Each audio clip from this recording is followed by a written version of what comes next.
No ar, Faixa Livre, rádio jornalismo de verdade, a informação de primeira qualidade, a interpretação e os comentários das notícias, entrevistas, o contraditório.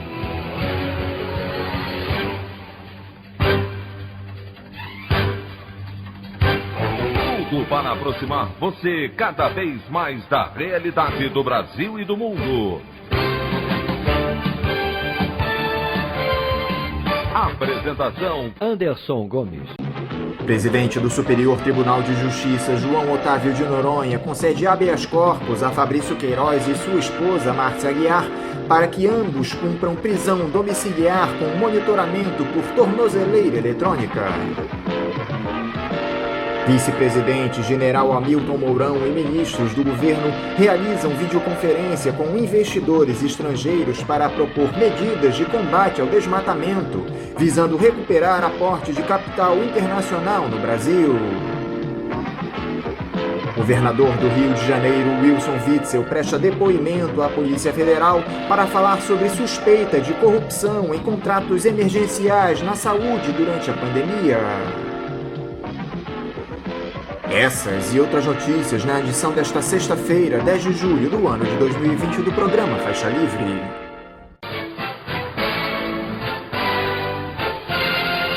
O comentário de Anderson Gomes.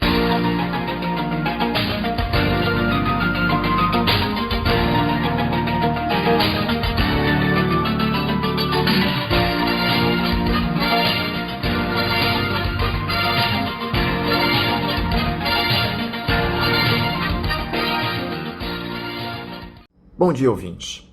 Acuado pelo avanço das investigações a respeito da rede de fake news que o levou ao Palácio do Planalto e segue sustentando o seu mandato, o presidente Jair Bolsonaro se viu obrigado a buscar apoio nos neoliberais que ameaçavam desembarcar do governo e fez uma série de acenos nos últimos dias a este grupo que predomina no cenário político brasileiro.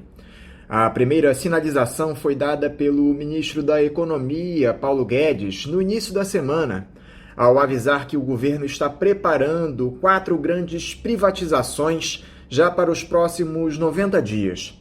Curioso nessa história é que o posto Ipiranga do ex-capitão do Exército utilizou o argumento das desestatizações para negar que a administração federal vai usar as empresas públicas como cabide de emprego para os parlamentares do chamado Centrão, que se alinharam ao presidente nos últimos meses.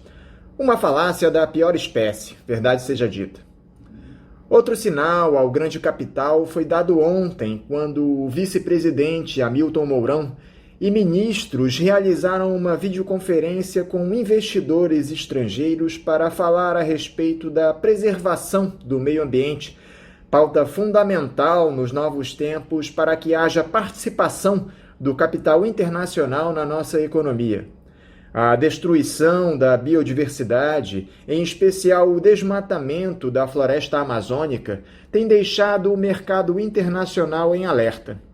Ao lado dos ministros Braga Neto, da Casa Civil, Tereza Cristina, da Agricultura, Ernesto Araújo, das Relações Exteriores, Ricardo Salles, do Meio Ambiente, Fábio Faria, da Comunicação, e do presidente do Banco Central, Roberto Campos Neto, o general Mourão, que comanda também o tal Conselho da Amazônia, acalmou os investidores e contou com a ajuda do cambaleante Salles, ameaçado de demissão após um pedido de afastamento do cargo pelo Ministério Público Federal por conta de uma ação por improbidade administrativa. O ainda titular da pasta do Meio Ambiente garantiu que apresentará aos detentores do capital estrangeiro mecanismos para que possam auxiliar o governo brasileiro a conservar nossa biodiversidade. Participaram da reunião empresários do Reino Unido, Suécia, Noruega, Holanda e Japão. Parece mentira, mas ao invés de alocar recursos públicos para a preservação do meio ambiente, o governo federal pede ajuda a outros países. Mais uma prova da incapacidade de Bolsonaro de governar. Além disso, em um movimento para agradar tanto o grande capital quanto os caciques do fisiologismo parlamentar, o presidente da República tem buscado se afastar cada dia mais da ala ideológica do Congresso. Ele ordenou o Major Vitor Hugo, que comanda o governo na Câmara, a trocar 4 deputados que ocupam vice-lideranças na casa. Dentre eles estão Daniel Silveira, do PSL do Rio de Janeiro, investigado no inquérito sobre os atos antidemocráticos no Supremo, e Ottoni de Paula, que recentemente divulgou um vídeo nas redes sociais com ameaças ao ministro do STF, Alexandre de Moraes. O cerco se fecha para Jair Bolsonaro e quem lucra com isso são os neoliberais. À massa de trabalhadores resta resistir e cobrar da oposição uma atuação firme para que o ex-capitão do Exército seja retirado do cargo máximo da República o quanto antes. A opinião do Faixa Livre. Bandeirantes, 1360. Estamos apresentando Faixa Livre. Voltamos a apresentar Faixa Livre. Estamos de volta, ouvintes, com o início da edição de hoje do programa Faixa Livre, que tem na sua produção a jornalista Celeste Sintra, auxiliada pela também jornalista Natália Moraes, tendo no comando do áudio o Francisco. Meu bom dia a todos. E meu bom dia também a você, que pode aqui participar nos enviando mensagens eletrônicas para o endereço ouvinte@programafaixalivre.com.br ou ainda registrando suas participações diretamente nas nossas redes sociais. No Facebook, nossa página é o Programa Faixa Livre. No Twitter e no Instagram, para deixar o seu recado, basta seguir os perfis @PGMFaixaLivre. Lembrando que as participações por telefone estão inviabilizadas, pois durante o período da pandemia do novo coronavírus, nosso programa está sendo gravado no dia anterior à sua veiculação. Pedimos desculpas aos nossos ouvintes que costumam interagir conosco desta forma, mas foi a maneira encontrada pela equipe do Faixa Livre para mantê-los informados sobre o que acontece no país e no mundo com essa nossa visão crítica, e ao mesmo tempo preservando a saúde dos profissionais que levam o programa ao ar. O Faixa Livre pode ser acompanhado também pelo nosso aplicativo para celulares com sistema operacional Android. O nome do aplicativo é Programa Faixa Livre. Os ouvintes também têm acesso à transmissão pelo nosso site, o www.programafaixalivre.com.br, ou pela página da Associação de Engenheiros da Petrobras, a AEPET, uma das nossas entidades patrocinadoras, no www.aepet.org.br. Para quem perdeu alguma das edições ou quer ouvir novamente o Faixa Livre, os áudios das entrevistas e editoriais estão disponíveis no nosso podcast, nos aplicativos Spotify, Deezer e Castbox. E dando início às nossas entrevistas, eu cumprimento o professor de Ciências Políticas do Instituto de Relações Internacionais e Defesa, o IRID, da Universidade Federal do Rio de Janeiro, Carlos Eduardo Martins. Carlos Eduardo, bom dia. Muito bom dia, Anderson. É um prazer estar contigo e com a equipe e os ouvintes do Faixa Livre. Carlos Eduardo, muito obrigado por mais uma vez conversar conosco aqui no Faixa Livre. Carlos Eduardo, em pouco mais de 1 ano e meio de mandato, o Bolsonaro conseguiu implementar um retrocesso secular no nosso país. Desmonte das garantias sociais, entrega das nossas estatais, destruição do meio ambiente, desmoralização do Brasil no cenário internacional. Como você analisa esses 18 meses de Jair Bolsonaro no Palácio do Planalto, Carlos? A minha avaliação dos 18 meses do governo Bolsonaro é muito negativa. Trata-se de um governo que vem estabelecendo políticas de desmonte do Estado brasileiro, de retirada de direitos sociais e trabalhistas de nossa população, e trata-se de um governo que vem conspirando contra a Constituição de 1988, que nos garante um balizamento formal, democrático para a nossa sociabilidade política. Se nós olharmos todas as principais dimensões da realidade brasileira, a avaliação do governo Bolsonaro terá que ser profundamente negativa. No campo econômico, a gestão de Paulo Guedes tem se demonstrado um desastre total. Paulo Guedes não apenas não retirou o Brasil de uma trajetória recessiva, mas aprofundou enormemente nosso caminho nessa direção. Paulo Guedes tem buscado manter o engessamento do Estado brasileiro, mesmo num contexto onde a elevação dos gastos públicos se faz obrigatória, como é esse contexto de pandemia e pós-pandemia. Essa insistência do governo Bolsonaro em engessar o Estado brasileiro vai nos levar a uma recessão econômica sem precedentes na história do país. Ao mesmo tempo, a política cambial de Paulo Guedes, que aposta no câmbio flutuante, num contexto de retração dos fluxos internacionais de capital, essa política tem levado ao derretimento do real e nos aproxima de um processo de dolarização da nossa moeda, o que nos amarraria profundamente ao comando geopolítico dos Estados Unidos na região, como é o desejo de Paulo Guedes e de Roberto Campos Neto, que tem um projeto de lei de convertibilidade cambial preparado para ser aprovado em algum momento. No plano das relações internacionais, o isolamento do Brasil é imenso. O Brasil tem se afastado e entrado em conflito com os seus principais parceiros comerciais, econômicos e diplomáticos, em nome de uma adesão vassala à versão de extrema-direita do imperialismo norte-americano, dirigida por Donald Trump.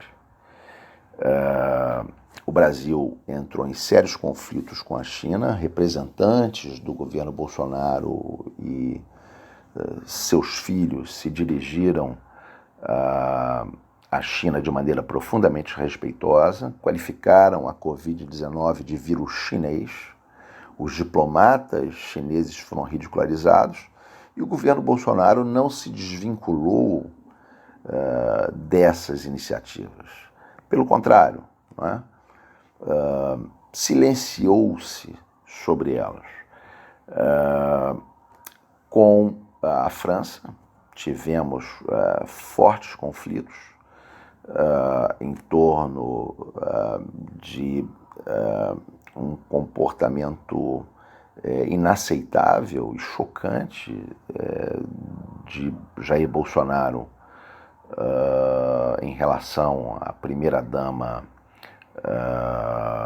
de Macron, a primeira-dama francesa, a esposa de Macron, que na verdade foi uma cortina de fumaça para tentar melar o acordo entre União Europeia e Mercosul, que não interessava ao imperialismo norte-americano, que via seus interesses afetados com o desenvolvimento deste acordo.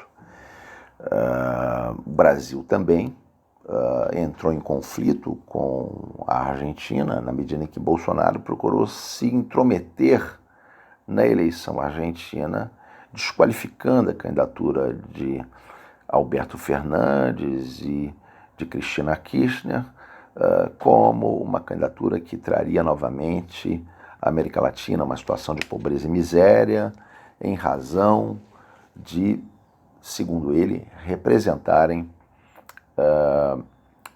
um viés político, em razão dessa candidatura representar, segundo ele, um viés político socialista. O Brasil também entrou em conflito com o mundo árabe por sua extrema aproximação ao imperialismo sionista de Israel. Então, no plano das relações internacionais, também o balanço que se faz é um balanço muito negativo. Em relação à questão ambiental, que também está muito vinculada à questão internacional, o desempenho do Brasil é pavoroso. Nós temos elevado enormemente os nossos índices de desmatamento. Desde que o governo Bolsonaro se elegeu, os índices de desmatamento entre janeiro e junho aumentaram 30% e só nesse ano 20%, mais de 20%, o que chama muito atenção em razão de ser um ano de profunda recessão econômica em nosso país.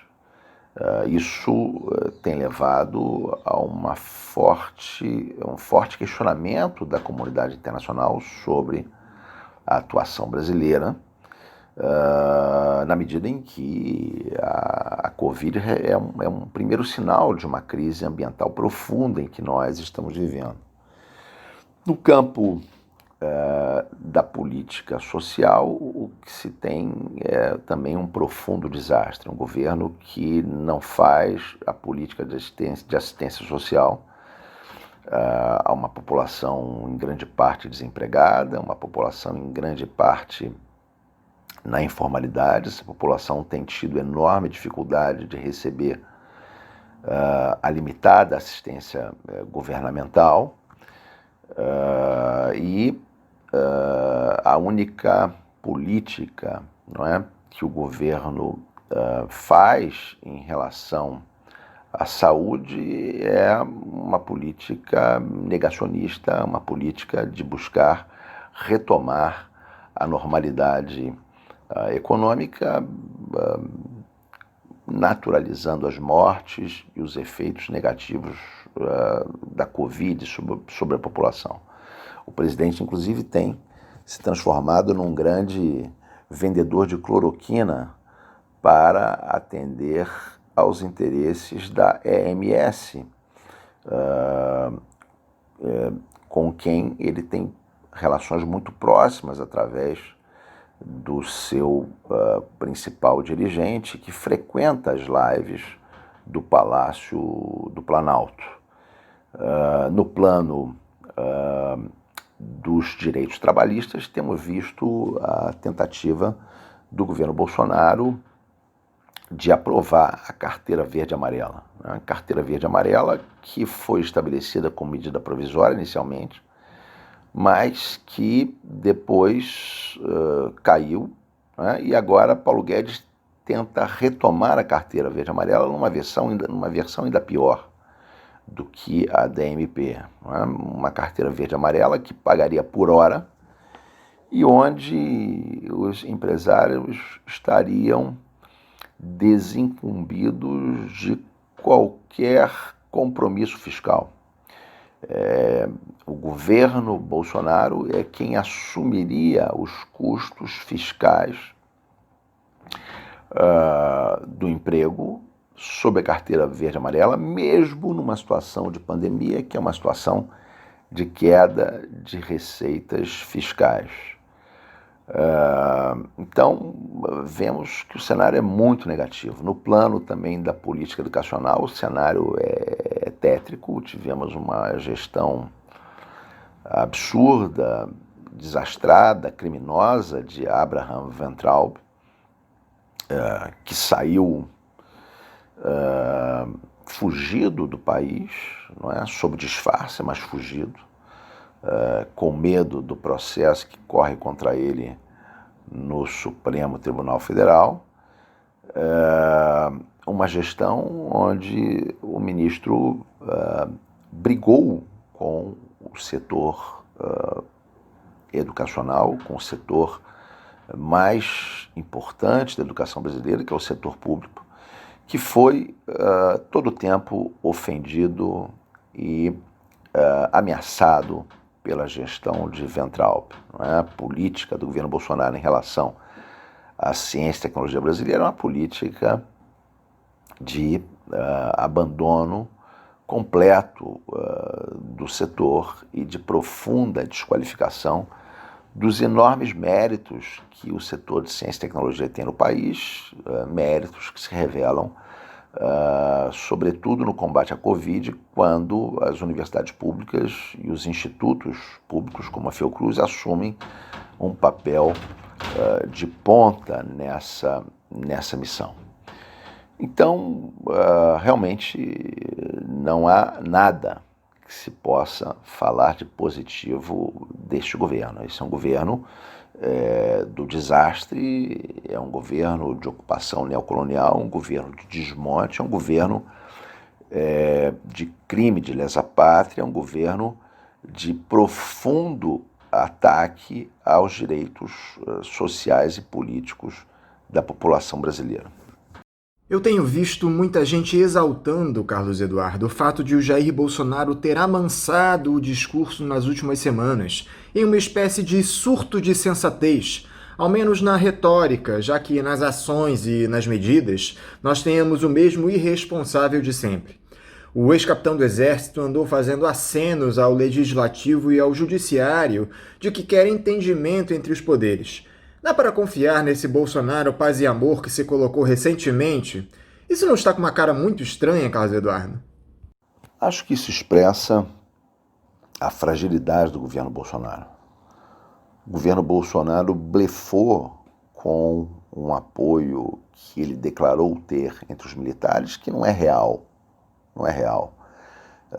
Os militares têm sido seduzidos por Bolsonaro com o discurso de uma adesão vassala aos Estados Unidos como um fator de compensação ao programa neoliberal que engessa o Estado brasileiro, que não permite ampliar os gastos e que não permite, portanto, modernizar as Forças Armadas. Qual o discurso com o qual Bolsonaro seduz os militares? O discurso da adesão totalmente subordinada aos Estados Unidos, para cumprir na América Latina um papel de Estado satélite, de Estado guardião dos interesses norte-americanos. Se sinaliza, não é, com uma possível entrada do Brasil na OTAN, se sinaliza com uma possível entrada do Brasil na OCDE, se sinaliza com uma possível cooperação científica e tecnológica entre Brasil e Estados Unidos, mas que na prática não se manifesta, não se revela concretamente. Não é? E, além disso, o governo Trump, que é o principal alicerce internacional do governo Bolsonaro, é um governo que hoje está numa situação muito vulnerável no que tange as suas perspectivas de reeleição.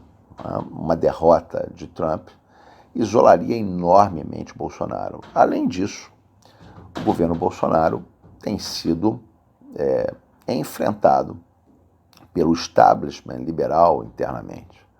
Esse establishment, percebendo os projetos de expansão e as sinalizações que Bolsonaro fazia de transformação do regime político para ter um controle permanente do Estado brasileiro, esse establishment liberal começou a reagir.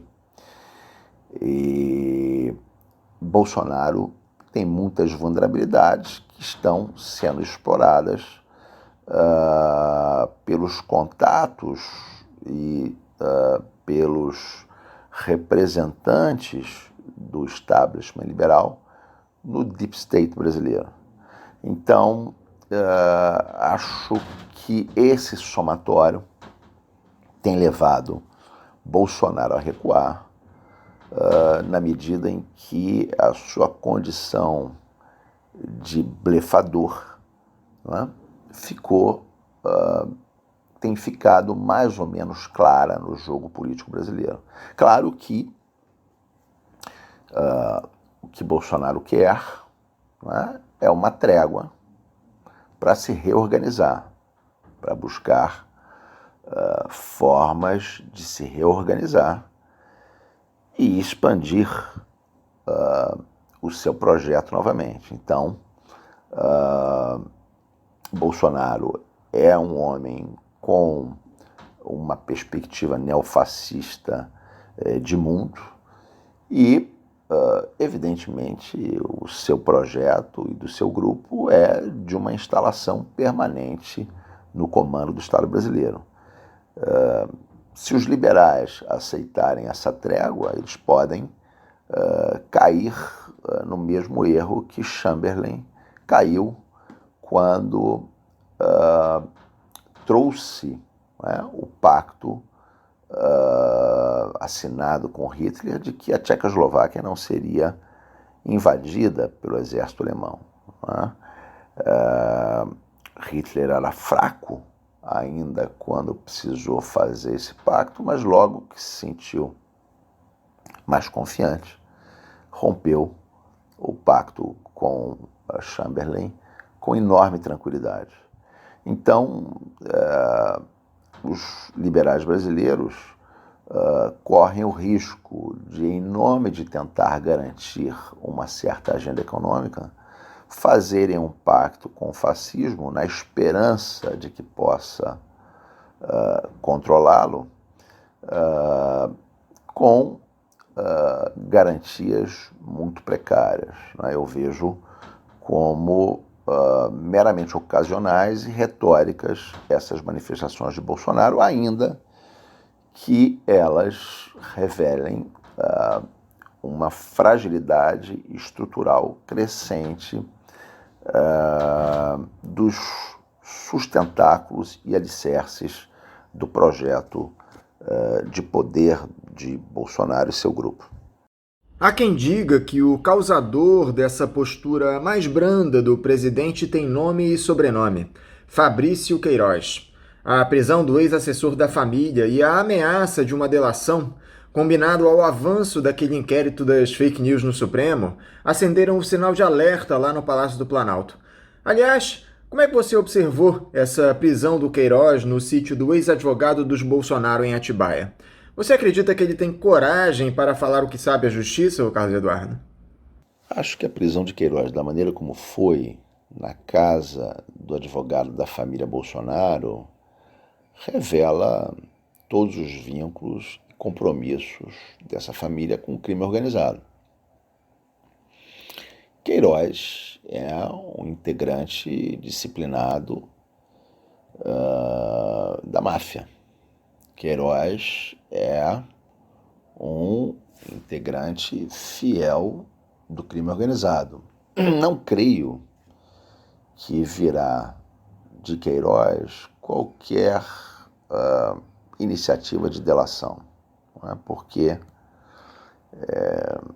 isso poderia resolver alguns problemas para ele mais imediatos, mas criaria outros muito, muito mais graves. Acho que a descoberta de informações pode vir da quebra dos sigilos telefônicos, do sigilo de comunicação.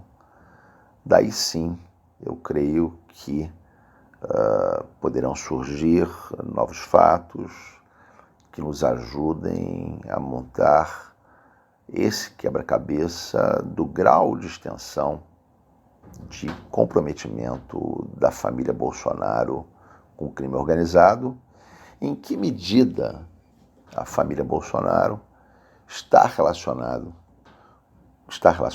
com o assassinato de Marielle. Essa é uma questão que está em suspenso, né? Na medida em que é realmente muita coincidência que os assassinos de Marielle morassem a poucos metros da casa de Bolsonaro, de Jair Bolsonaro, no mesmo condomínio. Essa é uma questão que está até hoje para ser esclarecida e que dificilmente será apenas uma coincidência. Aproveitando que eu já falei sobre esse inquérito das fake news, na última quarta-feira houve um novo avanço nesse processo. O Facebook retirou do ar uma rede de páginas ligadas ao PSL, antigo partido do Jair Bolsonaro, e coordenada por funcionários da presidência e dos gabinetes do Flávio e do Eduardo Bolsonaro. Está mais do que claro que essa rede criminosa de notícias falsas teve influência direta na eleição do ex-capitão do Exército e segue atuando para propagar mentiras contra os opositores do presidente. A grande questão que se coloca é a seguinte: será que a justiça vai derrubar o Bolsonaro por conta dessas fake news, Carlos? Seria algo absolutamente inédito no mundo, um presidente deposto por conta de uma teia criminosa de notícias falsas que o favoreceram.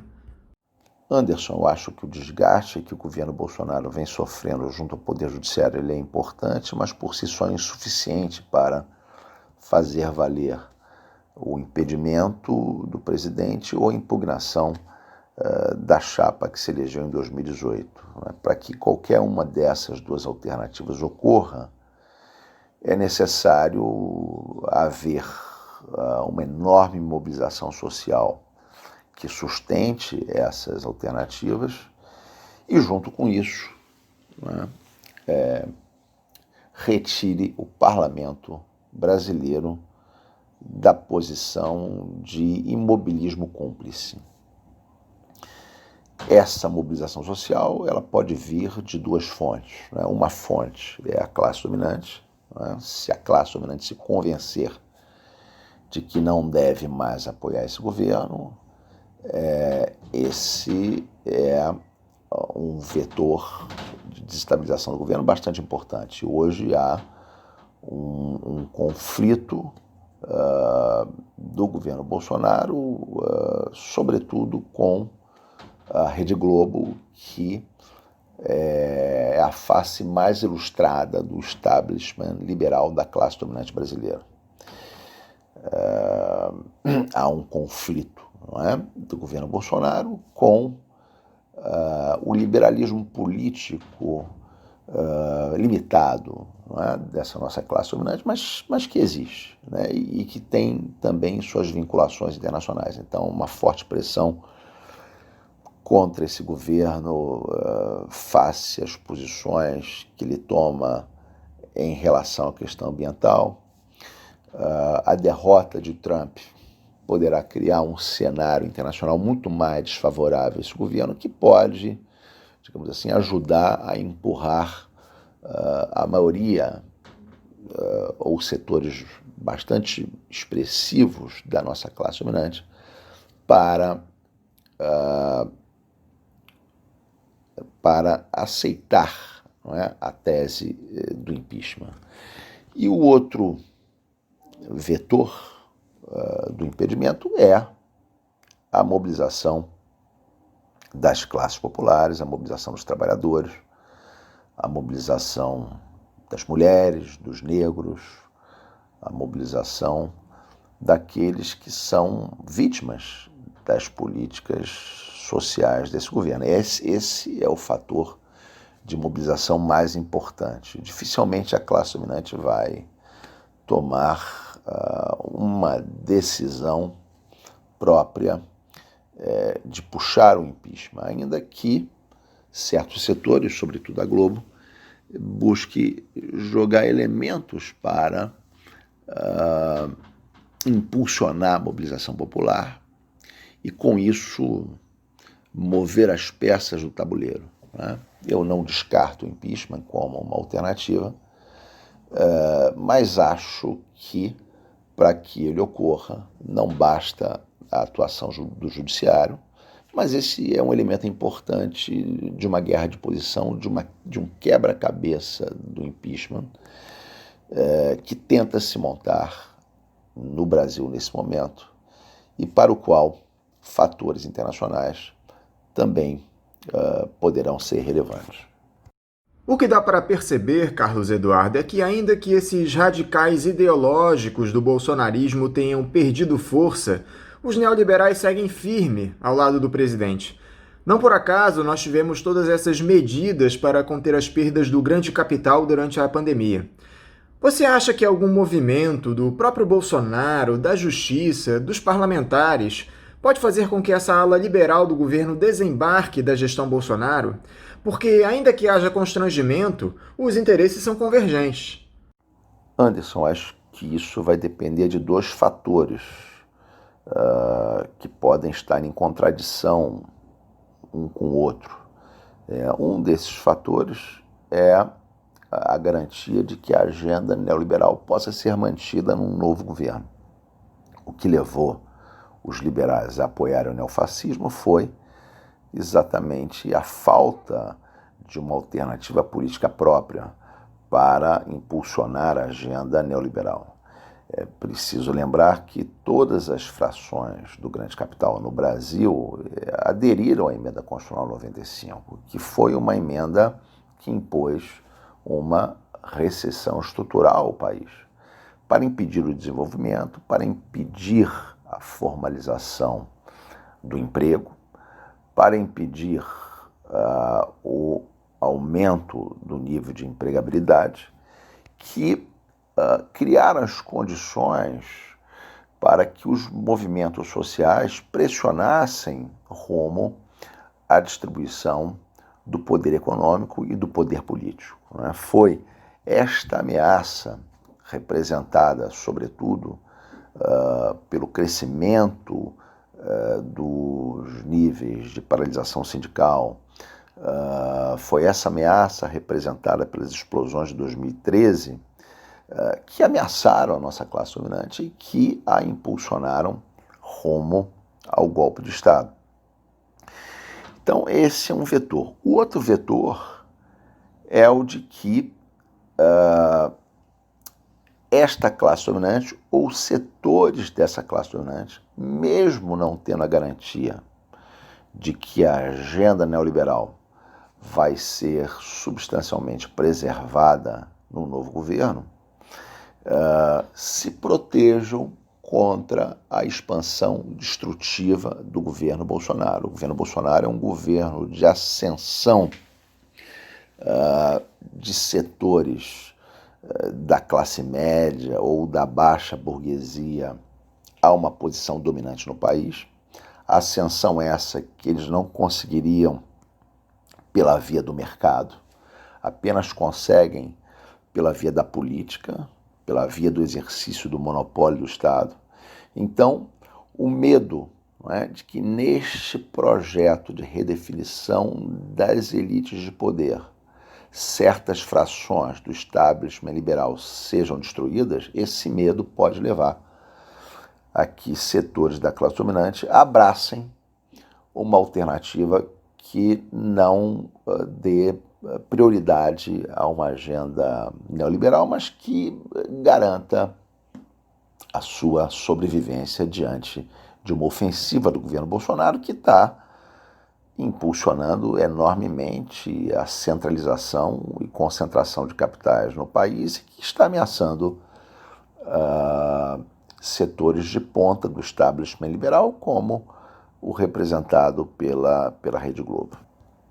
Agora, não por acaso os neoliberais estão pressionando o Bolsonaro para demitir o ministro do Meio Ambiente, Ricardo Salles, que está sentado na cadeira da pasta com uma serra elétrica na mão desde o início do mandato, o que dificulta a entrada de investimentos estrangeiros no Brasil. O próprio Ministério Público Federal pediu o afastamento do Ricardo Salles pela acusação de improbidade administrativa, pelo que consideram desestruturação dolosa das estruturas de proteção ao meio ambiente. Parece que o ministro está pela bola 7. Essa saída do Ricardo Salles tende a fortalecer os laços do Bolsonaro com o grande capital, Carlos. Acho que coloca o governo Bolsonaro sob a ofensiva de uma fração do grande capital, que é a fração liberal, que quer estabelecer certos consensos, certas regras para o funcionamento da economia mundial e que aceita e prescreve um certo grau de intervenção do Estado, regulando os termos da competição. Essa não é a posição defendida pelo Bolsonaro, pelo Paulo Guedes. A posição que eles defendem é de desmontar todo tipo de regulação para promover o vale-tudo da acumulação capitalista. Isso o governo Bolsonaro tem impulsionado tanto em relação aos direitos sociais e trabalhistas, quanto em relação aos direitos ambientais. Então, acho que essa pressão é uma derrota do projeto bolsonarista de construir a sua aliança com o grande capital. Acho que esse consenso internacional sobre o risco climático, sobre a ameaça ambiental, ele se reforça e coloca o governo Bolsonaro mais isolado, mais na defensiva e mais vulnerável, sobretudo se Trump perder a eleição. E, em certa medida, esse recuo do governo Bolsonaro pode ser lido como uma espécie de plano B, que ele está manejando para esse tipo de cenário. Mas se Trump ganhar a eleição, dificilmente veremos um Bolsonaro cordato, um Bolsonaro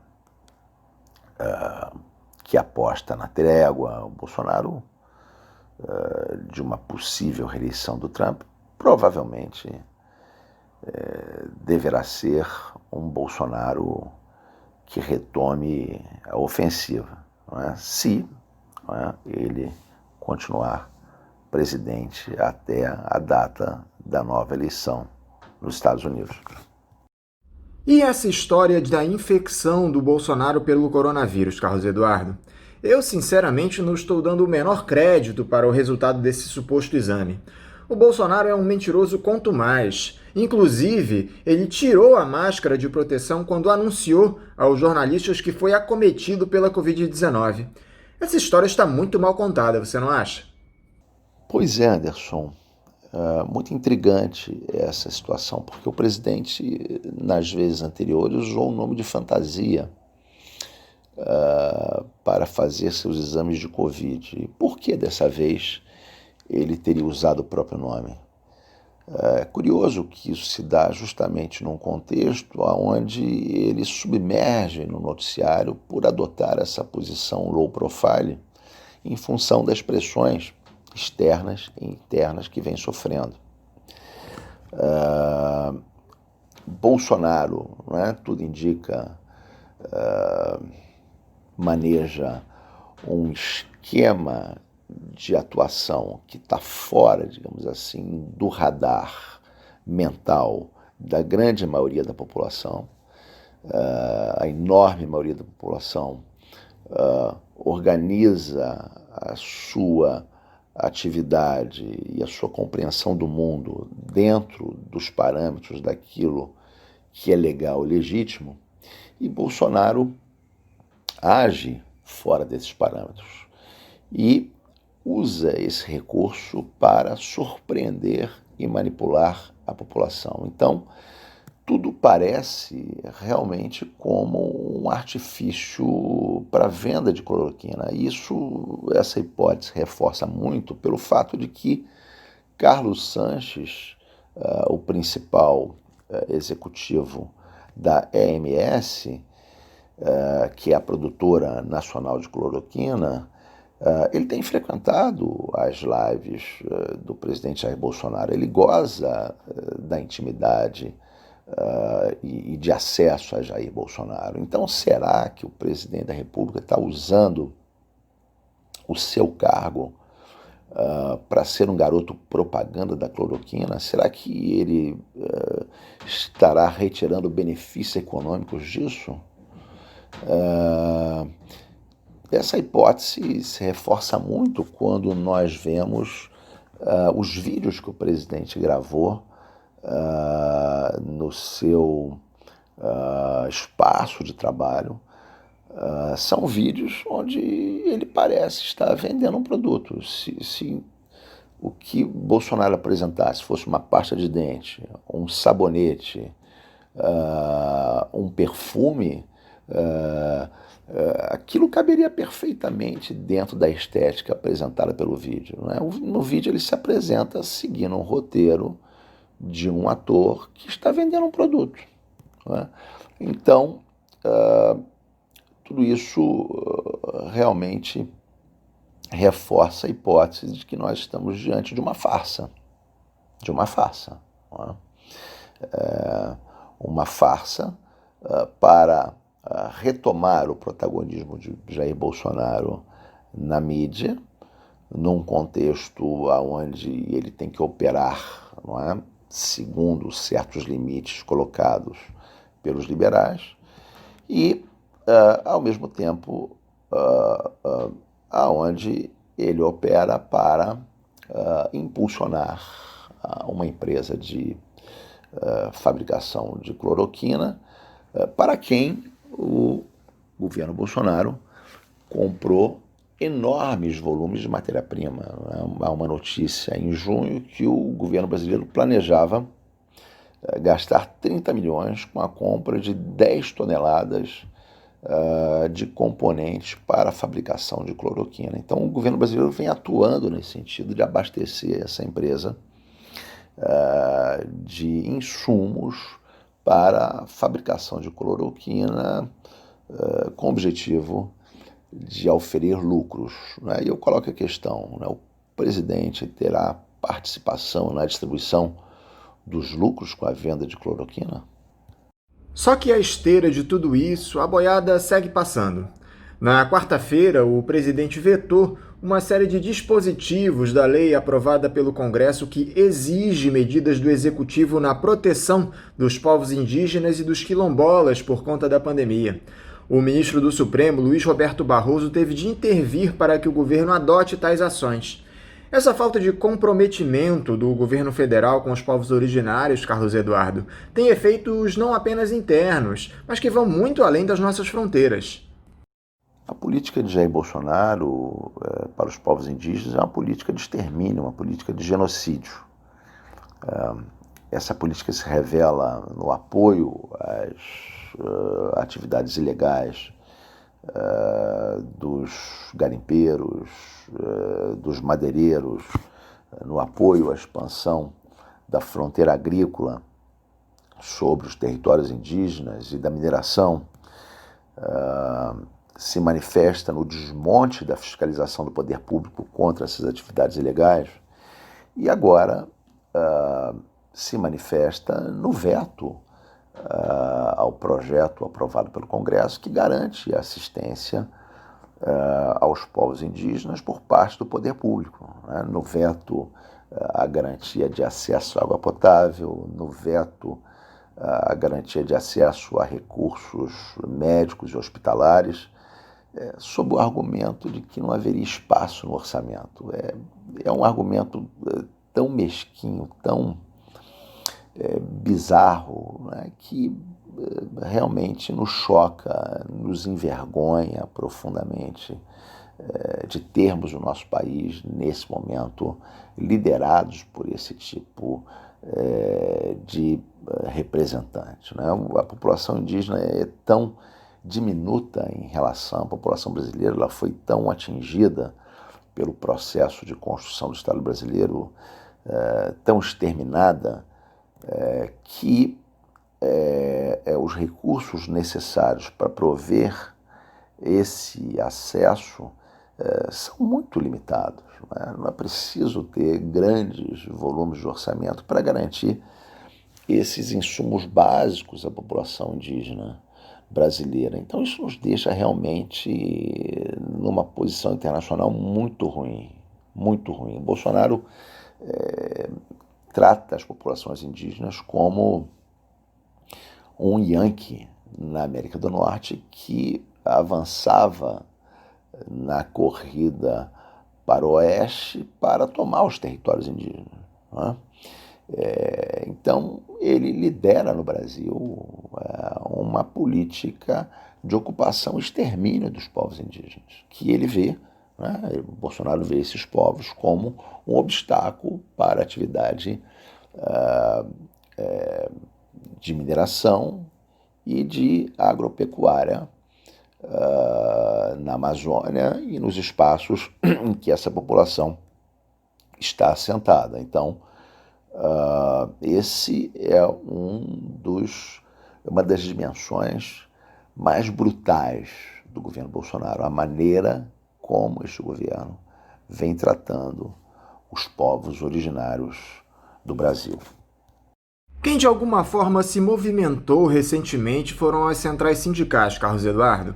Houve na última quarta-feira um ato das centrais em frente ao Ministério da Economia, em Brasília, e os dirigentes sindicais entregaram a representantes do governo propostas para a preservação da vida, geração de emprego, renda básica permanente, além de uma agenda de retomada da economia. Você vê as centrais sindicais com força para liderar uma necessária greve geral neste país, Carlos? Se nem as oposições conseguem se articular, os trabalhadores, com todos aqueles ataques que vêm sofrendo nos últimos tempos, vão conseguir se impor diante do governo Bolsonaro? O momento é muito difícil do ponto de vista econômico para liderar ou promover greves gerais no país, em razão do enorme nível de desemprego, em razão de uma política de recessão estrutural que já vem de alguns anos, em razão do enorme grau de precarização do trabalho, em razão do isolamento social. Tudo isso dificulta muito, do ponto de vista econômico, que essas greves sejam impulsionadas, mas do ponto de vista político, nós temos que criar uma ofensiva contra esse governo. E, nesse sentido, é muito correta a ação dessas centrais sindicais. O tema de uma greve geral, o tema da confrontação ao governo Bolsonaro tem que ser colocado. Pouco importa o quanto que se vai conseguir alcançar de êxito nessas formulações, mas não é um momento de reivindicações setoriais, é um momento de reivindicação contra esse projeto de destruição do Brasil e de ocupação colonial, atendendo a interesses estrangeiros. Então, eu vejo com bons olhos essa iniciativa das centrais sindicais. Carlos Eduardo, eu quero mais uma vez te agradecer por conversar novamente conosco aqui no Faixa Livre, te desejar um ótimo final de semana e mandar o meu abraço. Muito obrigado, Anderson, pelo convite para participar de mais um Faixa Livre. Agradeço a Celeste, produtora do programa, e quero dizer que é sempre um prazer poder estar nesse espaço de pensamento crítico tão necessário para o futuro do nosso país. Conversamos aqui com o professor de Ciências Políticas do Instituto de Relações Internacionais e Defesa, o IRIDE, da Universidade Federal do Rio de Janeiro, Carlos Eduardo Martins. Dentro desse processo de transição que vem ocorrendo no programa nos últimos tempos, os ouvintes passam a ter momentaneamente a opção de depositar suas contribuições em duas contas. Além da tradicional, da Associação de Engenheiros da Petrobras, a AEPET, está disponível também a conta em nome da Associação de Funcionários do BNDES, a AFBNDES, cuja agência é a do Banco Itaú, de número 1964, conta corrente 03004, dígito 1. Repetindo, Banco Itaú, agência 1964, conta corrente 03004, dígito 1. Durante este período de excepcionalidade, os depósitos nas duas contas serão aceitos, sendo destinados ao financiamento dos custos do Faixa Livre. Mas pedimos àqueles que puderem encaminhar suas contribuições para a conta da FBNDES que o façam, pois em futuro próximo, esta será a única forma de proceder às doações ao programa. Repetindo mais uma vez a conta do Banco Itaú, agência 1964, conta corrente 03004, dígito 1. Vamos agora ao nosso primeiro intervalo. Voltaremos daqui a pouco. Voltamos a apresentar Faixa Livre. Estamos de volta, ouvintes. E agora eu cumprimento a membro do Conselho Estadual dos Direitos Indígenas, o CEDIM de RJ, uma das fundadoras da Aldeia Maracanã e presidente da Associação Indígena da Aldeia Maracanã, professora e doutoranda da Universidade Federal Fluminense, Marise Vieira Guarani. Marise, bom dia. Bom dia, Anderson. É um prazer imenso estar com vocês aqui no programa Faixa Livre. Bom dia, ouvintes. Marise, eu quero te agradecer demais por essa entrevista aqui ao programa. Marise, nós aqui do Faixa Livre historicamente abordamos os temas ligados à defesa dos povos originários. Essa é uma das nossas missões nesses pouco mais de 25 anos em que estamos no ar. A grande questão é que os ataques, especialmente aos povos indígenas e quilombolas, se ampliaram de uma maneira devastadora. Os índios estão sendo expulsos das suas regiões de origem por esses exploradores de terras, madeireiros, garimpeiros e grileiros. Tudo isso com o apoio do governo federal, que tem a atribuição constitucional de proteger essas populações. Antes de nós tratarmos sobre alguns temas específicos, Marise, eu gostaria que você dissesse aqui para os nossos ouvintes como você tem visto as medidas da gestão de Jair Bolsonaro contra os povos indígenas. Anderson, eu vejo com muita preocupação, viu? Porque desde a campanha, né, as falas de Bolsonaro, ele já, como candidato, mostrava a sua associação aos grupos que você acaba de mencionar. Madeireiros, garimpeiros, grileiros, né? E foi a partir da ascensão desse presidente que os ataques às comunidades indígenas e quilombolas, elas se intensificaram. É importante a gente lembrar também que nesses mais de 5 séculos nós sempre estivemos sob fogo cerrado em muitas regiões.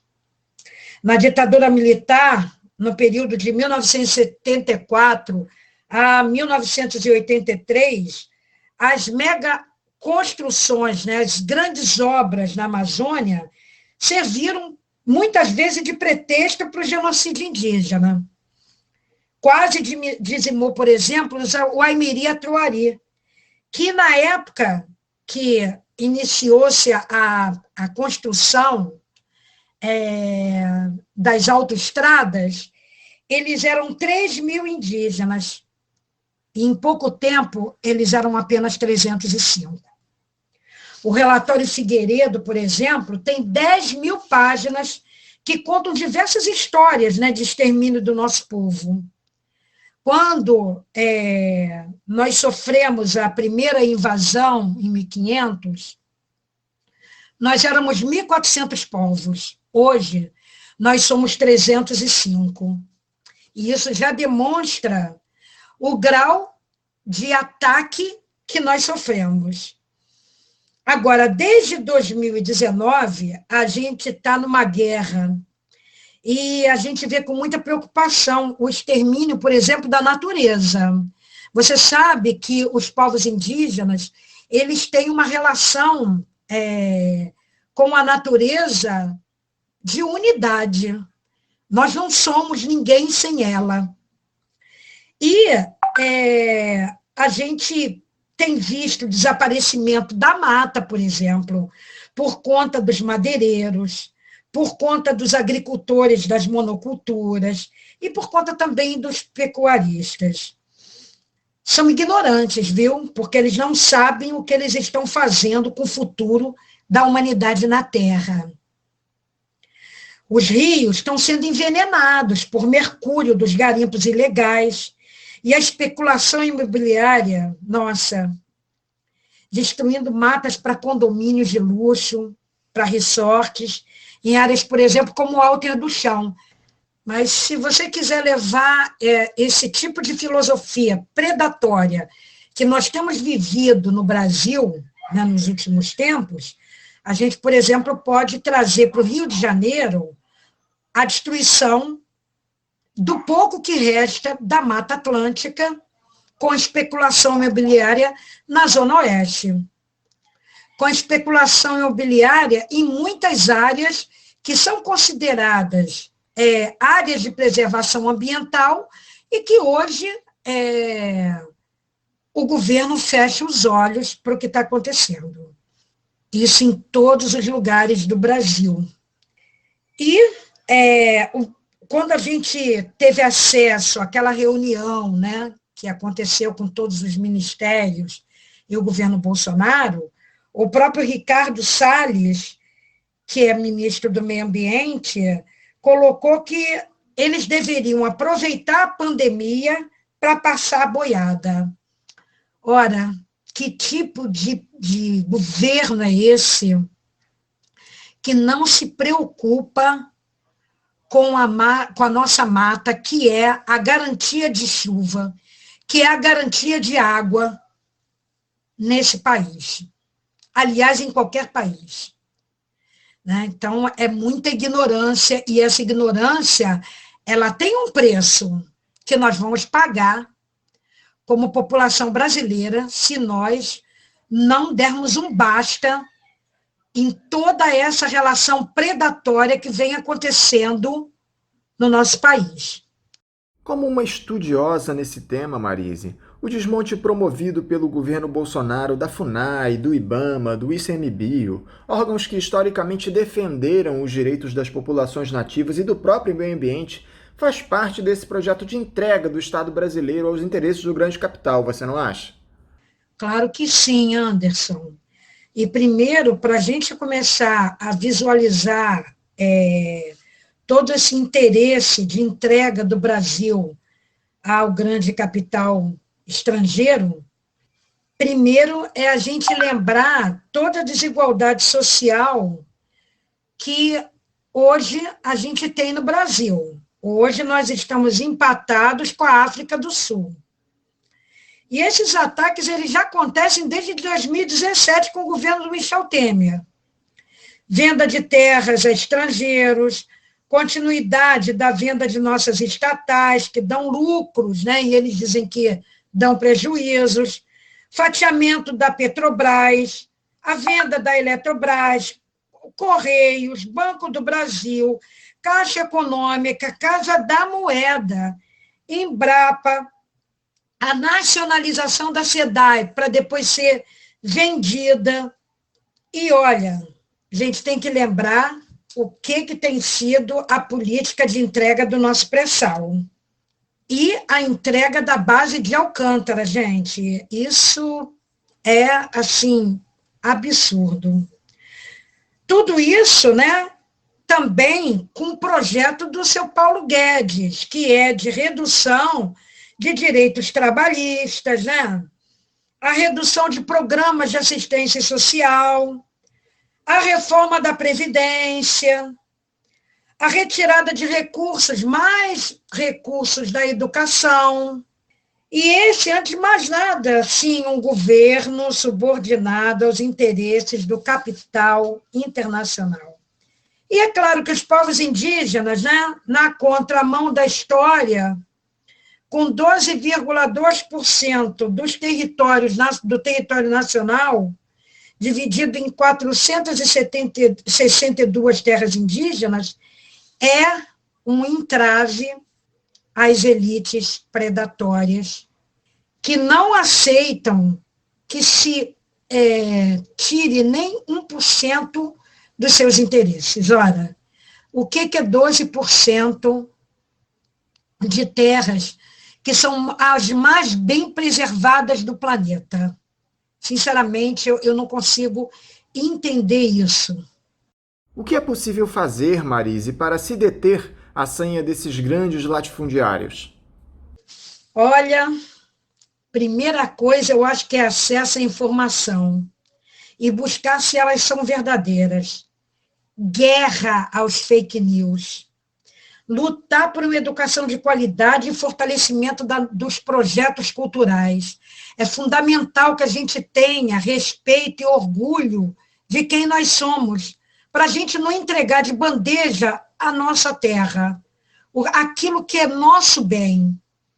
Lutar por uma educação de qualidade e fortalecimento dos projetos fazem esse tipo de situação acontecer, né? A gente tem mais orgulho de quem a gente é e a gente sabe mais por que a gente precisa lutar. Constrói cidadania nas pessoas, né? E votar sabendo a vida pregressa do seu candidato.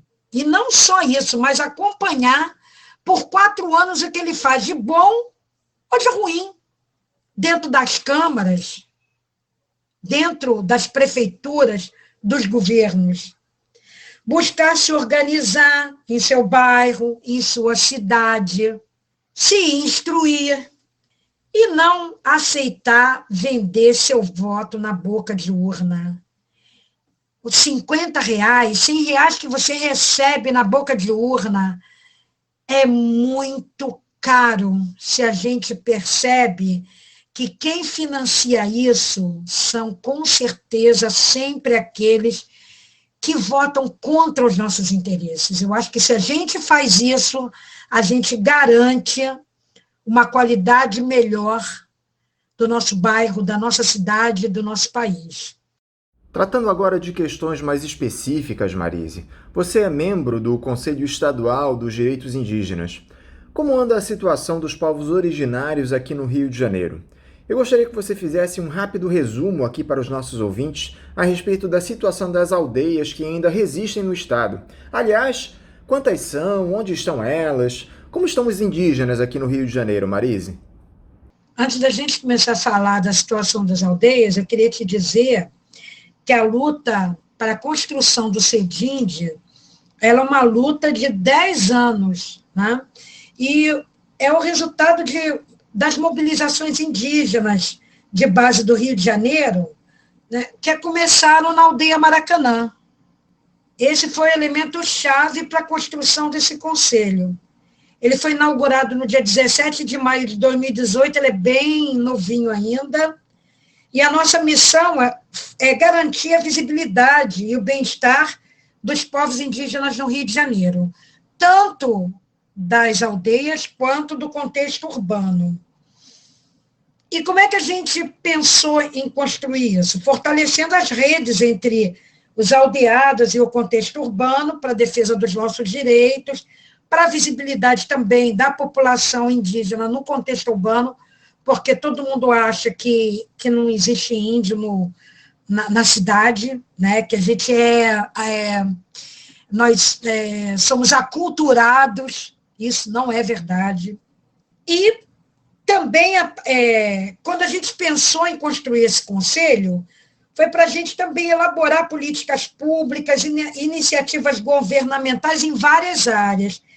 A proteção ambiental, saúde, educação, moradia e também direito à terra. Todas essas secretarias do Estado estão dentro do Conselho para dialogar conosco.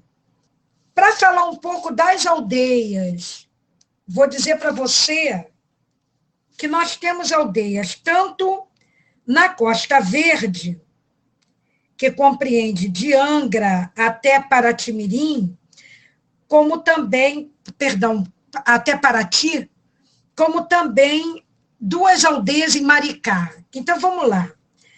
Nós temos a aldeia Araponga, fica em Paraty, é do grupo Guarani-Mbiá.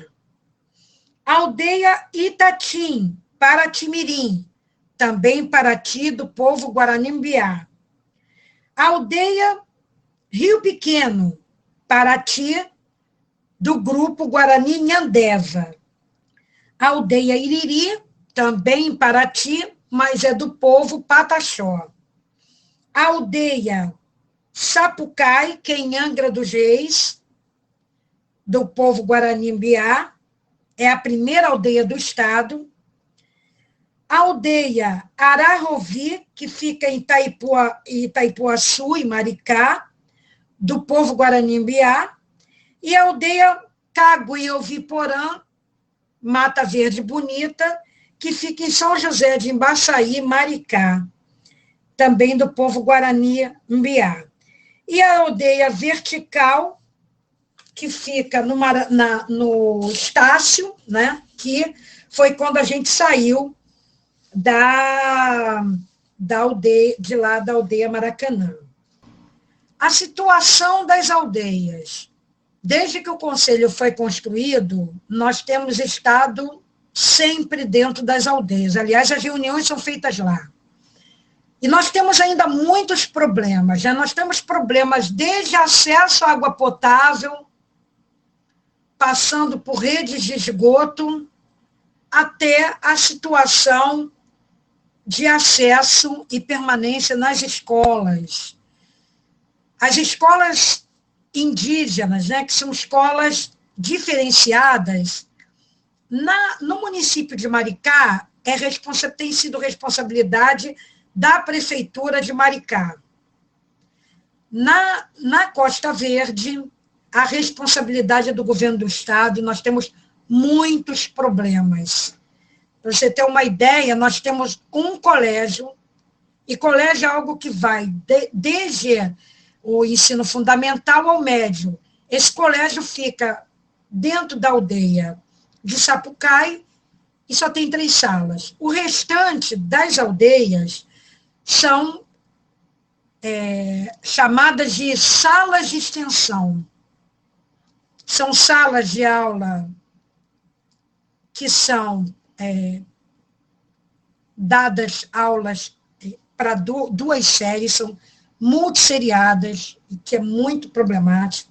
Nós ainda temos problemas de garantir a formação dos professores, porque para você trabalhar numa escola diferenciada, você tem que falar o idioma, então só pode ser indígena daquela determinada etnia.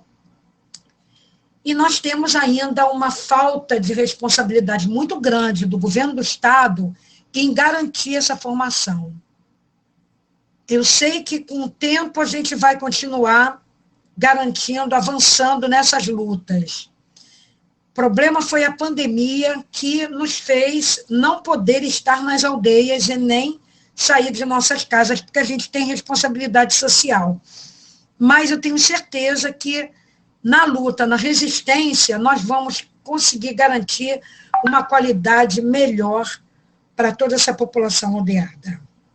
Dizer também para você que em todas essas aldeias que eu coloquei, nós temos 1.016 pessoas, divididas em 226 famílias, e você não vai achar isso ainda no censo de 2010, só no próximo censo, que eu espero que essas pessoas estejam dentro da pesquisa, mas nós temos essa pesquisa garantida pelo CEDIND. Além disso, Marise, você é uma das fundadoras e preside a Associação Indígena da Aldeia Maracanã. Esse foi mais um episódio lamentável, todo aquele processo das obras do Maracanã para a Copa do Mundo que exigia a retirada da aldeia e do Museu do Índio. Como é que ficou esse imbróglio, Marise? Os indígenas que lá residiam foram colocados em apartamentos, não é isso? Explica pra gente que fim teve essa história, se é que ela já teve um fim. Não terminou, não, e a gente continua na resistência, exigindo do governo do Estado aquilo que ele se comprometeu lá atrás, quando nós saímos de lá, em 2013, onde a gente sentou com a Secretaria de Cultura para onde o prédio foi afetado, e lá nós construímos o projeto do que seria esse Instituto de Promoção e Difusão da Cultura Indígena.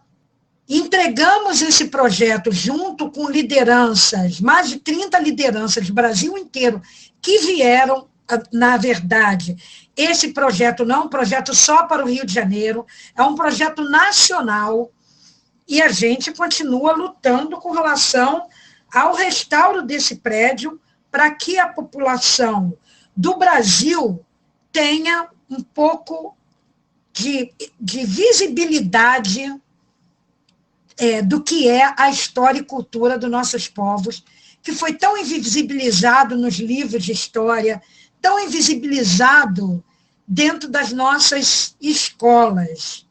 Fruto, é claro, de uma colonização e de um processo de destruição da população indígena por conta, a gente sabe, das terras que ainda se encontram nas mãos do nosso povo.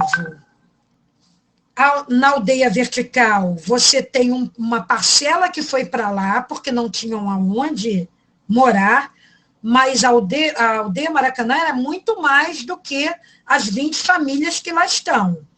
Para você ter uma ideia, todas as instituições de contexto urbano são fruto da nossa saída da aldeia Maracanã.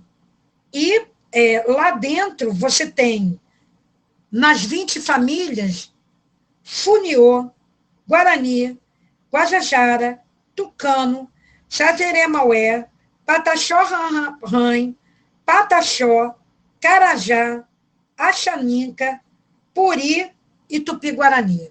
Essa pluralidade, ela é muito maior se a gente também olhar todos os outros indígenas que também resistiram dentro daquele prédio, mas que hoje não vivem na aldeia vertical. Eu quero explicar também que, na nossa luta, nós conseguimos tombar o prédio pelo INEPAC e pela Prefeitura do Rio, nós conseguimos a afetação do prédio para história e cultura indígena, e dizer também que, quando nós ocupamos o prédio, primeiro foi a sede do movimento Tamoio, até a gente organizar, junto com vários indígenas que passavam pela cidade, que vinham de outros lugares, e lá era uma referência para eles, nós construímos o Instituto Tamoio dos Povos Originários, um instituto de promoção e difusão da cultura indígena, que nos últimos 2 anos foi apelidado de Aldeia Maracanã. Nós nunca pensamos aquele espaço como uma aldeia, e sim como um espaço de formação para que a gente pudesse fazer com que toda a discriminação e o etnocídio que a gente sofre no Brasil pudesse ser dialogado com a população das cidades e do Brasil. Então, sempre pensamos que a melhor forma da gente acabar com o preconceito e a discriminação é o conhecimento. Quando a gente conhece, a gente percebe que tudo aquilo que contaram para a gente fazia parte de um projeto de extermínio da população indígena. Agora, algo que prejudicou ainda mais a situação dos povos indígenas foi a pandemia da Covid-19. Como é que estão as infecções pela doença entre vocês, especialmente aqui no Rio de Janeiro, Marise? Aliás, o Bolsonaro vetou essa semana alguns pontos da lei aprovada no Congresso que exige do governo federal medidas de proteção dos povos originários. O ministro Luiz Roberto Barroso, do Supremo, acabou tendo de intervir. O que esse governo fez é vergonhoso, é covardia. É mais um e daí. E eu, sinceramente, eu não tenho palavras para externar toda a revolta quando eu penso o que é que está em questão. Está em questão é a vida, gente. Nós estamos falando de povos de extrema vulnerabilidade. É lembrar o que foi o extermínio dessa população com varíola, com gripe, com catapora. Então, a gente não está falando de um povo que, inclusive, tem acesso rapidamente aos hospitais nas cidades. Existem povos que levam 3 dias para chegar ao vilarejo mais próximo. E aí você vetar água potável, você vetar cesta básica, equipamentos hospitalares, prioridades no atendimento à família, verba emergencial para a saúde indígena, gente, é de uma política genocida. Não tem outro termo. E aí, esses são só uns dos 16 itens vetados. O que adianta sancionar uma lei quando você quebra as pernas dela?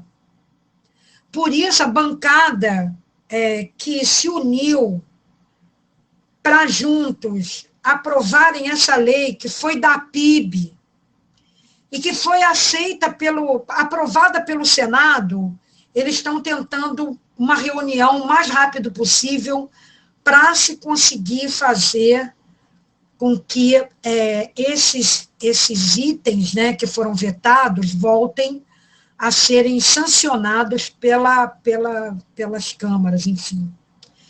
Porque isso demonstra, né, qual é o projeto do governo Bolsonaro, que, inclusive, continua com essa política de garantir que continuem invadindo os territórios indígenas, destruindo tudo em torno dos territórios indígenas e, assim, sufocando as comunidades.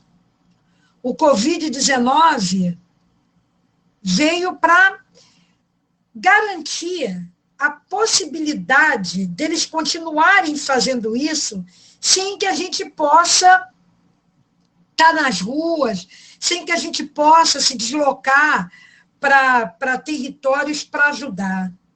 A gente percebe que essa é uma política de extermínio, gente, não tem outra palavra.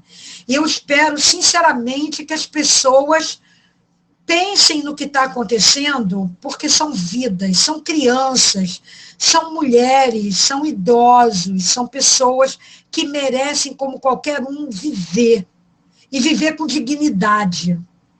Os dados que nós temos sobre mortalidade indígena e infecção atualmente, 8.000 indígenas infectados, 184 mortos. Quero dizer para você que a PIB tem feito um trabalho fundamental de conversar com todas as organizações indígenas do Brasil inteiro para acompanhar esse número de infecções e mortalidade. E que os índices que a PIB coloca são maiores do que o Ministério da Saúde coloca nas suas páginas. Essa também é a forma que eles têm de minimizar esse problema e dizer que essa população não precisa. No Rio de Janeiro, nós temos agora mais de 50 casos de infecções na área da Costa Verde. Agora, em Maricá, graças a Nhanderu, não temos casos ainda de Covid e esperamos não ter. Na aldeia Caguioviporã, Mata Verde Bonita, por exemplo, colocado por Suzana para mim hoje, eles colocaram 3 pessoas para poderem ir à rua comprar tudo que é necessário se trazer para dentro da aldeia. Mas ninguém sai. E essas 3 pessoas têm a responsabilidade de colocar máscara, álcool em gel, trazer tudo, limpar tudo para colocar nas casas. Então, é assim que, e claro, a aldeia fechada, porteira fechada, é assim que as aldeias de Maricá têm se protegido. É muito importante dizer que essa lei, né, de veto do próprio presidente de colocar máscara é uma forma ainda de que muita gente vai se contaminar, principalmente com a abertura de tudo agora. E quando os indígenas saem da aldeia para comprar coisas, para voltar, esse é o maior perigo. Por isso, infelizmente, já temos infecções na Costa Verde. Aliás, essa decisão do ministro Barroso se deu por conta de uma ação histórica impetrada pela articulação dos povos indígenas para que fosse garantido o acesso à saúde e as medidas de segurança para conter a Covid-19 entre os nativos. Essa foi a primeira vez que uma entidade indígena apresentou diretamente uma ADPF, que é a Arguição de Descumprimento de Direito Fundamental, ao STF, com advogados próprios indígenas. Fala um pouquinho para a gente, Marise, sobre esse momento histórico. É algo que nos deixa com muito orgulho, né? Porque a luta, inclusive, para que os povos indígenas tenham acesso à universidade, para que consigam estudar e, assim, resistir junto às suas comunidades aos ataques que nós sofremos, ter hoje a Joênia Wapichana, advogada na Câmara de Deputados Federais, o Eloy Terena, advogado dentro da APIB, e mais a Sônia Guajajara, à frente da PIB, organizando todas as instituições do Brasil na luta em defesa dos nossos povos, é algo que nos deixa muito feliz, né? E essa DPF, nessa ação impetrada pela PIB, ela faz com que a gente tenha fortalecimento nas nossas lutas, né? E essa, é claro, histórica, porque é a primeira de muitas outras que eu tenho certeza que a PIB fará na luta em defesa dos nossos povos. E falar também, né, um pouco sobre algumas outras instituições. Nós temos instituições hoje do contexto urbano que entregaram à ONU um estudo completo de norte a sul do país, com várias lideranças indígenas do contexto urbano, a situação dos povos indígenas e essa política genocida do governo federal para a ONU, né? Rio de Janeiro, São Paulo, e, várias cidades do Nordeste, várias cidades do Norte, do Sul, enfim. Nós fizemos um histórico que é fundamental hoje, está fazendo com que o povo,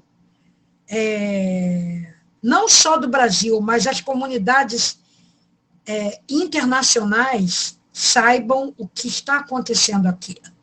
Então, a instrução, o acesso à universidade e a política de cotas é fundamental para que a gente consiga garantir direitos em pé de igualdade, né? É fundamental que a gente coloque isso para lembrar que o governo Bolsonaro tentou acabar com as cotas para negros e indígenas na universidade. Eu gostaria de encerrar a nossa entrevista com uma notícia boa, Marise. A aldeia Mata Verde Bonita, em Maricá, indo na contramão de tudo que nós temos visto, segue sem nenhum registro de casos do novo coronavírus. Como é que eles estão conseguindo essa proeza, Marise? Eu quero te dizer que a aldeia Mata Verde Bonita, ela desde o início da pandemia, ela já fechou a porteira e disse: aqui ninguém mais vai entrar. Essa foi uma decisão muito importante. A segunda decisão foi garantir que a comunidade faça todos os trabalhos que são fundamentais para que eles se mantenham ocupados, né? Fazendo a qualidade da aldeia, a beleza da aldeia, plantando, enfim, fazendo tudo que é necessário para que se garanta uma qualidade de vida boa dentro da aldeia, né? E a segunda coisa que eles fizeram foi elencar 3 pessoas para que vá à cidade. Essas 3 pessoas são responsáveis em comprar o que há necessidade de comprar e ninguém mais sai. Ninguém mais sai. As crianças, às vezes, querem passear, eles passeiam com as crianças dentro da aldeia. E, assim, eles estão garantindo que não haja infecção. É lembrar também que essa determinação do governo federal de proibição de máscaras, né? Nos ambientes, isso faz com que os índices de infecção aumentem nos próximos dias. Isso faz com que a gente se preocupe muito com cada indígena que sai da aldeia para ir até a cidade, né? É assim que se contamina. Mas a gente segue na resistência, pedindo a todas as pessoas que não tentem visitar nenhuma aldeia nesse período, né? Para que eles fiquem salvaguardados. Eu morro de saudade do meu povo, mas não posso ir lá, não devo ir lá. Fico dentro da minha casa, porque isso é responsabilidade social. E ela hoje é fundamental para que outras mortes não aconteçam. Marise, muito obrigado por conversar conosco aqui no Faixa Livre. Parabéns por todo esse trabalho que você tem feito em prol dos povos indígenas. E eu quero te desejar um ótimo final de semana e um forte abraço. Eu quero agradecer a você, toda a equipe do programa Faixa Livre, por essa oportunidade de, mais uma vez, a gente colocar as questões que estão acontecendo na atualidade com relação aos povos indígenas. Agradecer essa parceria que vocês têm, histórica, conosco, porque ela é fundamental para que a gente consiga acabar um pouco com o preconceito que existe contra nós, né? Porque quando a gente não sabe, né, a gente alimenta o preconceito. Dizer que eu também agradeço um ótimo final de semana para você, para todo mundo, e fiquem em casa, e a gente vai passar por isso, e vamos conseguir sair disso melhor do que entramos. Um grande abraço. Conversamos aqui com a membro do Conselho Estadual dos Direitos Indígenas, o CEDIND-RJ, uma das fundadoras da Aldeia Maracanã e presidente da Associação Indígena da Aldeia Maracanã, professora e doutoranda da Universidade Federal Fluminense, Marise Vieira Guarani. Vamos agora a mais um intervalo, voltaremos já já. Voltamos a apresentar Faixa Livre. Já estamos de volta, ouvintes, e agora eu cumprimento o vereador pelo PSOL no Rio de Janeiro, Renato Cinco. Renato Cinco, bom dia. Bom dia, Anderson. Bom dia, ouvintes do Faixa Livre. Muito obrigado, Anderson, por mais uma oportunidade de estar conversando aqui com os ouvintes, né, desse programa que é absolutamente fundamental para o debate político, né, tanto na nossa cidade como no país. Mais uma vez, parabéns, né, pela qualidade do Faixa Livre.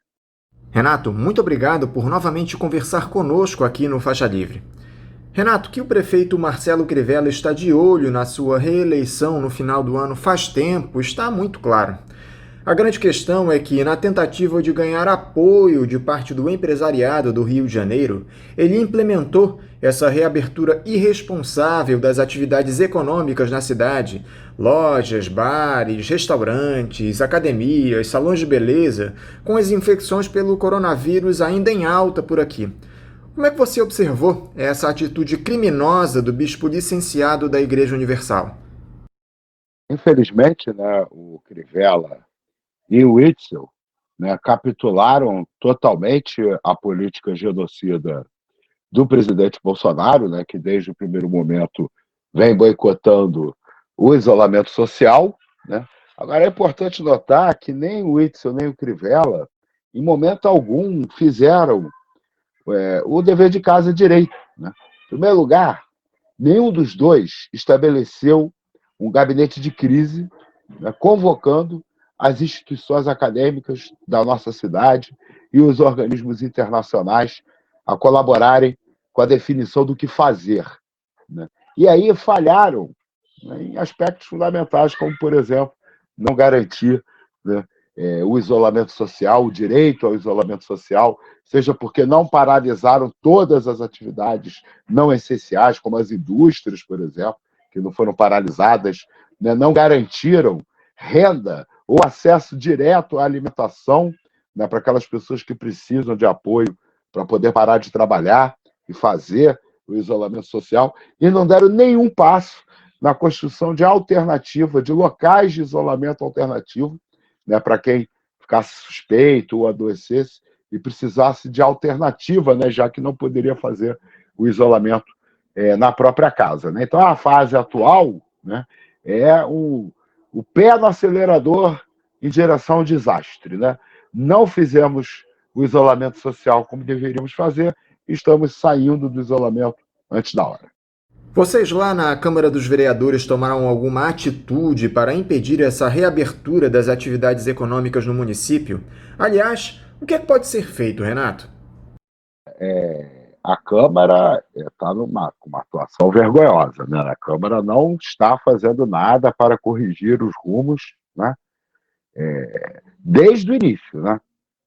A gente A bancada do PSOL, logo no início da pandemia, apresentou um programa de enfrentamento à pandemia, né, com vários aspectos, com dinheiro, com a garantia do direito ao isolamento social, com a paralisação de todas as atividades não essenciais.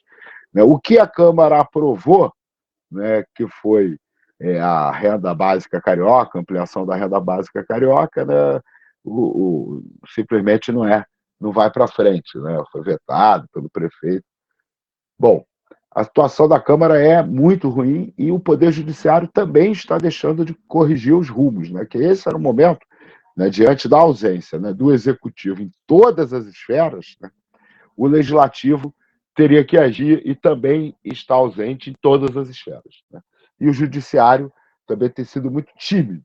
Ninguém conseguiu, né, nenhuma instituição conseguiu colocar o país no rumo correto. Tivemos também, Renato, aquele episódio lamentável onde um casal que estava em um bar na Barra da Tijuca desacatou um fiscal da Vigilância Sanitária que estava fazendo o seu trabalho para evitar as aglomerações. Por conta desse caso, o Crivella desistiu temporariamente de autorizar que as pessoas voltem a ocupar as areias das praias. Avisou que só o fará com o apoio da PM. A grande questão, Renato, é que fica difícil os policiais militares fazerem esse tipo de fiscalização, você não acha? Olha, é sempre importante ressaltar que não é o momento, né, de fazer a flexibilização do isolamento social no Rio de Janeiro, ao contrário, né? Em algum momento a gente vai precisar fazer o isolamento efetivo, né? O que a gente deveria ter feito e ainda não fez. É inevitável, a não ser que a gente aceite realmente, né, o extermínio de boa parte da população da nossa cidade, né? Então, eu acho que a vigilância sanitária, né, também não tinha que estar lá, né? Acho que a vigilância sanitária está cumprindo um papel ruim nesse momento da pandemia, chancelando essa reabertura, né?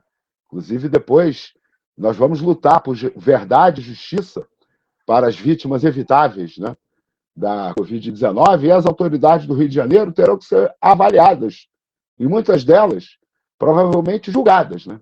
A vigilância sanitária da cidade do Rio de Janeiro tem que responder, né, pela irresponsabilidade de estar participando desse processo de reabertura, né, antes da hora, né? O papel da vigilância sanitária, nesse momento, era de confrontar o prefeito, né, e de não permitir esse absurdo, né? Então, eu não sei qual é o cargo, né, daquele cidadão que estava ali na rua, mas é possível que ele também tenha responsabilidade se ele tiver órgão de chefia dentro da instituição, né? Os chefes da instituição certamente têm responsabilidade porque estão deixando, né, de cumprir a sua missão de proteger a vida da população.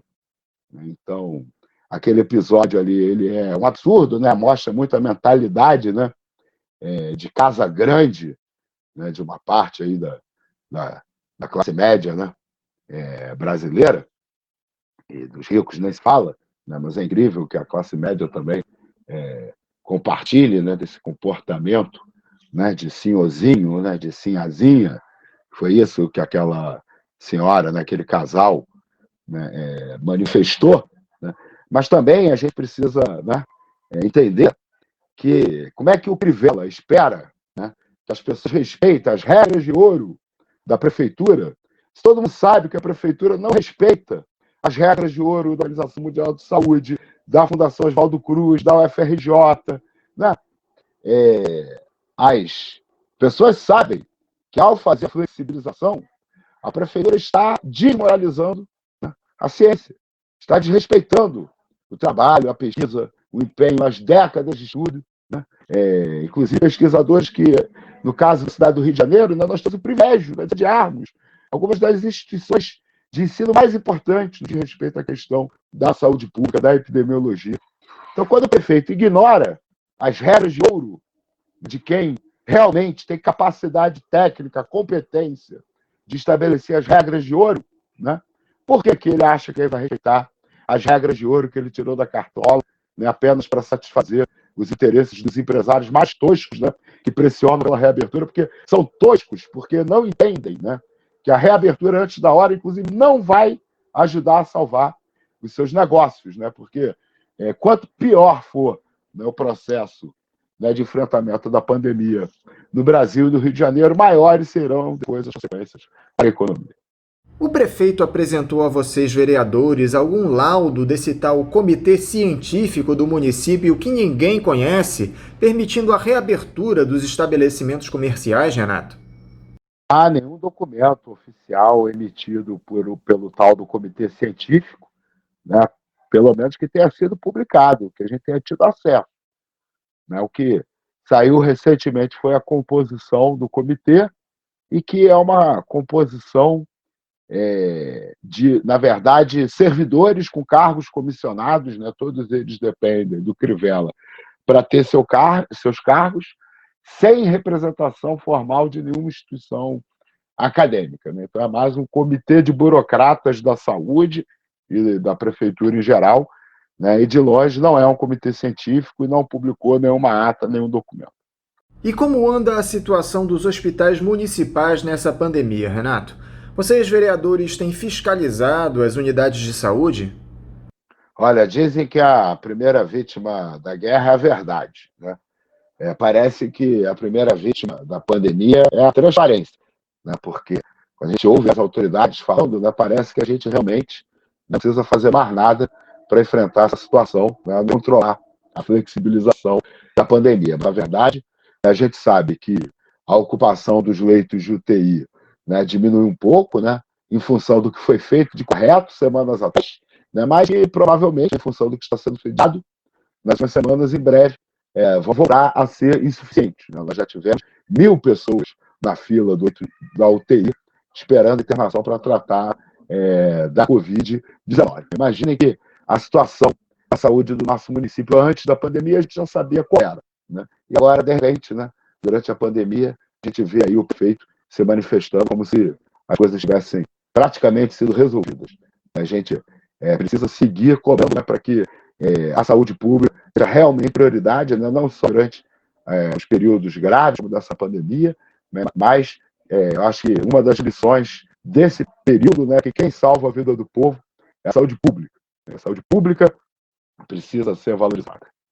Essa aproximação do Marcelo Crivella ao presidente Jair Bolsonaro, Renato, como é que você tem observado? Tá na cara que ele quer angariar o apoio dos bolsonaristas para as eleições municipais. Me parece algo extremamente preocupante, hein? Acho que é uma aproximação natural, né? A extrema-direita hoje no Brasil, ela se divide, né, entre o fundamentalismo religioso, né, e o terraplanismo laico, né? Uma espécie de mistura de fascismo com o liberalismo. Né? Seria os fundamentalistas e os viúvos do regime militar. Então, acho que essa aliança natural, acho que ela já se consolidou. Eu espero que a população entenda, né, que o que representam, né, essas duas figuras, e que o abraço do Crivella no Bolsonaro seja o abraço dos afogados. Por falar em eleições municipais, Renato, você, como pré-candidato à prefeitura pelo PSOL, gostou dessa mudança de data do pleito para o mês de novembro?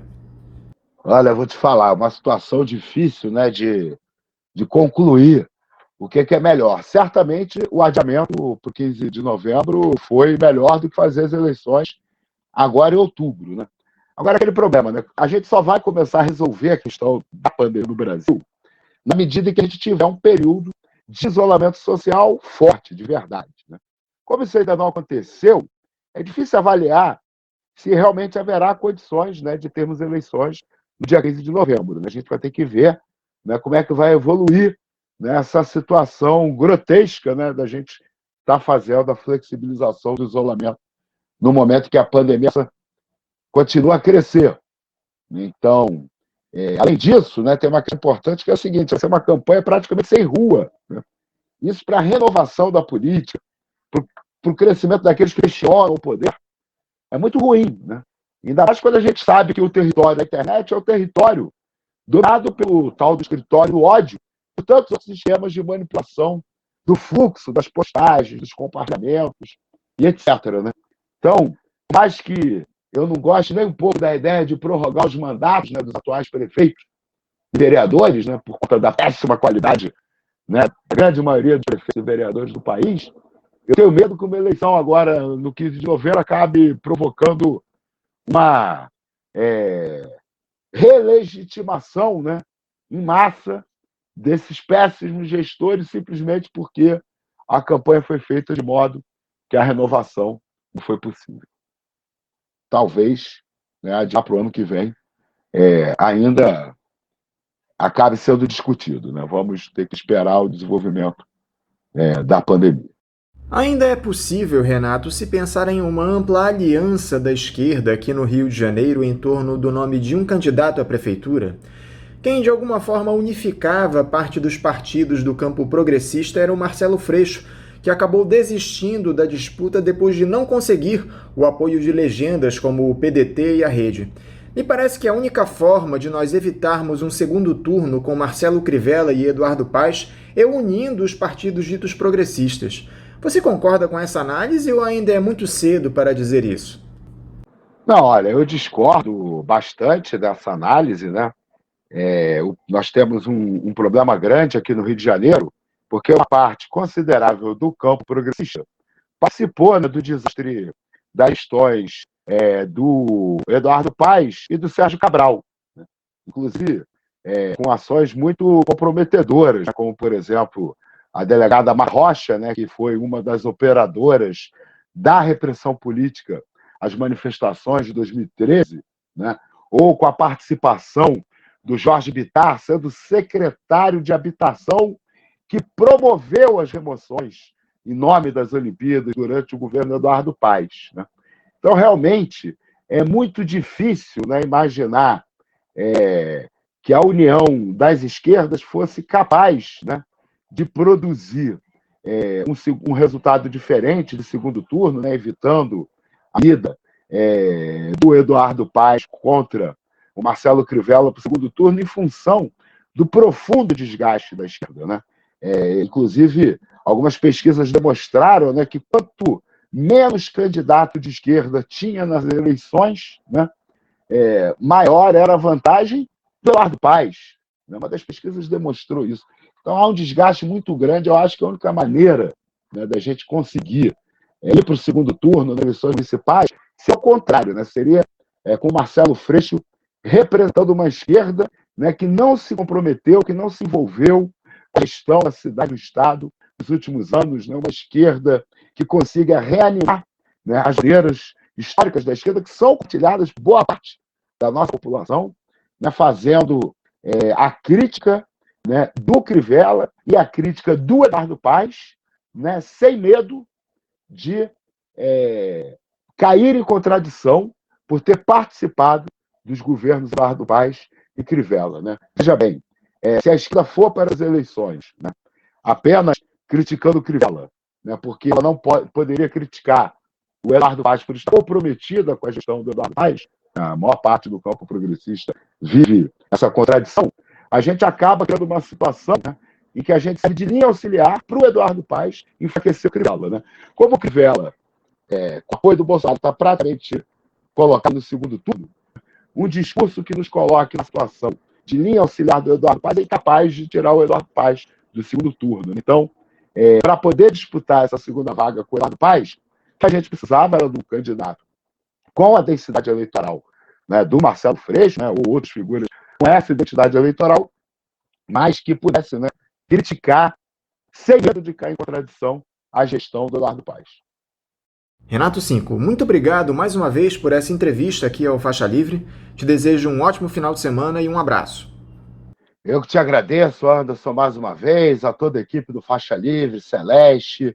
Olha, desejar tudo bom para todo mundo e vamos ficar em casa, né? Não caiam na conversa do Bolsonaro, do Whitson e do Crivella. Nós temos que conquistar ainda o isolamento social, a paralisação das atividades econômicas não essenciais, para aí a gente chegar no pico da pandemia e começar a descer a ladeira, né?